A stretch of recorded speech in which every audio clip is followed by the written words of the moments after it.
ialah M. Islam tu indah kerana apa jua perintah dalam Islam dengan apa jua larangan dalam Islam adalah mampu. Sekarang banyak buat rumah kan, dia orang kata apa? Rumah mampu apa? Bukan mampu milik, mampu tengok. Rumah sekali buat juta-juta kan. Dia mampu tengok ke mampu beli? Mampu milik. Mampu tengok. Kadang-kadang tengok pun tak mampu dah, penat. Tuan-tuan dan puan-puan, saya nak tanya, kita tengok dalam Islam apa yang wajib, solat 5 waktu, puasa bulan Ramadan, bayar zakat, haji. Okey? Tuan-tuan dan puan-puan, ada tak siapa yang mati kerana terlampau banyak solat 5 waktu? Kerana terlalu penat? Setuju kalau saya kata solat 5 waktu ada sedikit kesukaran, contohnya aspek terutamanya waktu solat subuh. Ada tak sedikit kesukaran nak bangun? Waktu itu selimut yang hanya 2 kilogram terasa berat macam 2 tan. Ada kesukaran tak? Tapi mampu dilakukan tak? 5 waktu bagi orang rasa macam banyak ke sikit, bagi dia orang banyak, bagi kita pun rasa banyak juga. Tapi mampu buat tak? Mampu. Puasa di bulan Ramadan, tak makan selama 13 jam, 14 jam. Ada tak siapa yang mati berpuasa 13-14 jam? Tak ada, sebab mampu. Saya dulu bila masuk Islam, baru first time nak berpuasa penuh. Kawan ajak main bola sebelum berbuka puasa. Kita pun tak tahu boleh tak boleh. Pergilah main.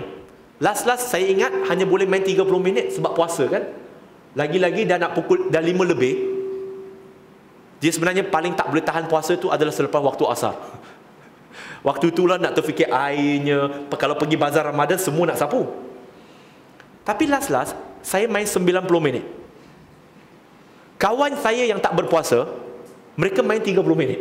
Saya yang berpuasa main 90 minit.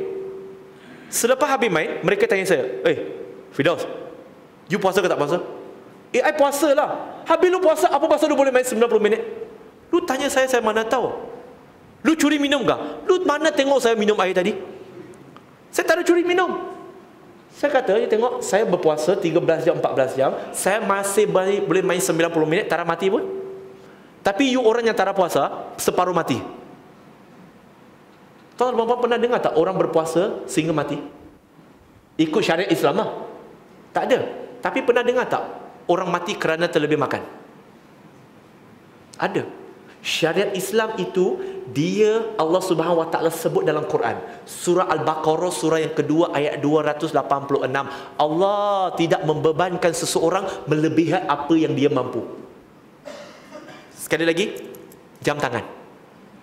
Biasa tak kita pergi beli jam tangan, dia ada tulis kat situ, dia boleh masuk air sedalam mana, ada yang tulis 10 meter, 20 meter, 50 meter, 100 meter, ada tak?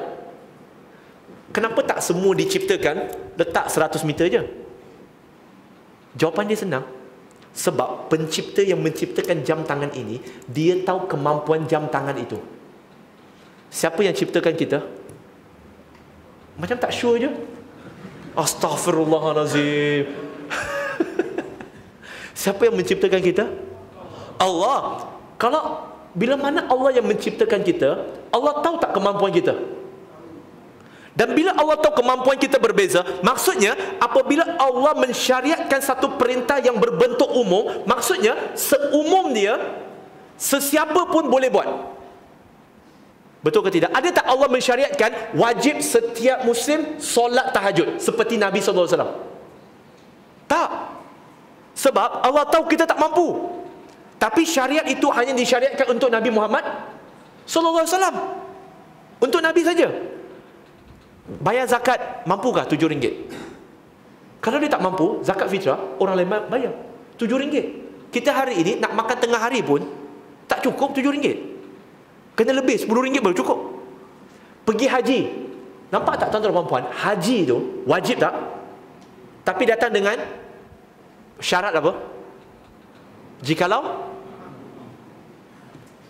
apa agama ni sebenarnya? Apa lagi agama ni?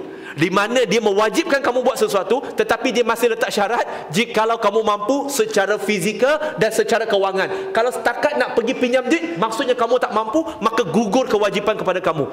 Allah nak kita beban ke, ataupun Allah nak mudahkan kita? Allah nak mudahkan kita. Sebab itu Allah sebut dalam surah Al-Hajj, surah 22 ayat 78. Allah tidak menurunkan agama ini sebagai satu beban untuk kamu. Maka tuan-tuan dan puan-puan, banyak lagi kecantikan dalam Islam dan keindahan dalam Islam, tetapi saya nak buat satu kesimpulan. Seringkali orang datang dan bercakap dengan saya bahawa Islam adalah cantik dan indah. Tetapi saya kurang setuju dengan kenyataan itu. Sebelum tuan-tuan dan puan-puan terfikir nak ambil kerusi baling kat saya kerana kurang bersetuju, tolong sekurang-kurangnya bagi saya habiskan, barulah nak baling. Saya kata saya kurang bersetuju dengan kenyataan yang mengatakan Islam itu cantik, Islam itu indah. Kerana saya berpendapat Islam itu cantik dan indah bukan apabila kita bercakap tentangnya, tetapi apabila kita memanifestasikannya. Kita nak cakap tentang kebersihan dalam Islam, tapi kita kotor buat apa? Cantik ke? Tak cantik. Kita cakap Islam akhlak yang tinggi, tapi akhlak kita buruk, cantik ke? Tak cantik. Hodoh. Kita kata Islam adil, tapi kita tak adil, cantik ke? Tak cantik. Tetapi Islam benar-benar cantik, benar-benar indah apabila kita yang beriman kepada Quran dan Sunnah, kita memanifestasikannya dalam kehidupan seharian, bukan sekadar kita bercakap tentangnya sahaja.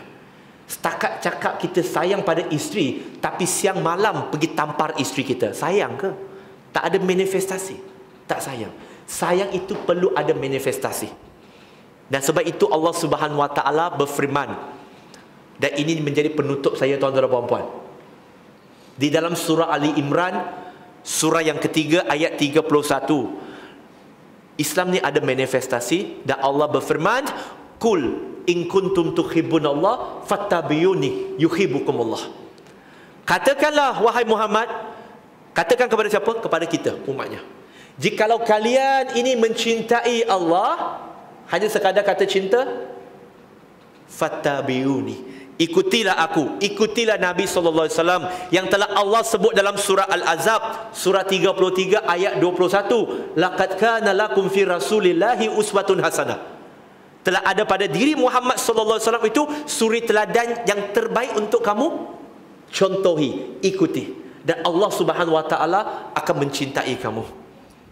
Jadi tuan-tuan dan puan-puan, muslimin dan muslimat, manifestasikan keindahan dan kecantikan Islam menerusi diri kita. Hari ini majoriti manusia mereka tak baca Quran dan Sunnah. Mereka menilai Islam berdasarkan perbuatan orang Islam. Walaupun cara mereka itu kurang tepat, tetapi tuan-tuan dan puan-puan, kita tidak dapat menghalang mereka untuk berfikiran begitu. Kerana hanya yang berani dan hanya yang berfikiran waras yang akan menilai agama Islam berdasarkan kitab suci, bukan semata-mata berdasarkan kelakuan semata-mata.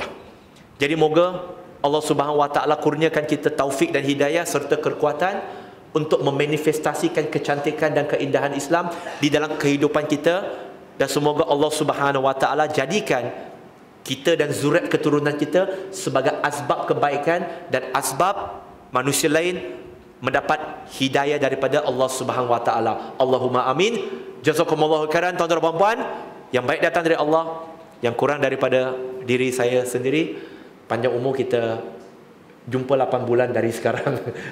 Wallahu alam. Subhanaka wa bihamdika asyhadu an la ilaha illa anta wa astaghfiruka wa atubu ilaik. Assalamualaikum warahmatullahi wabarakatuh.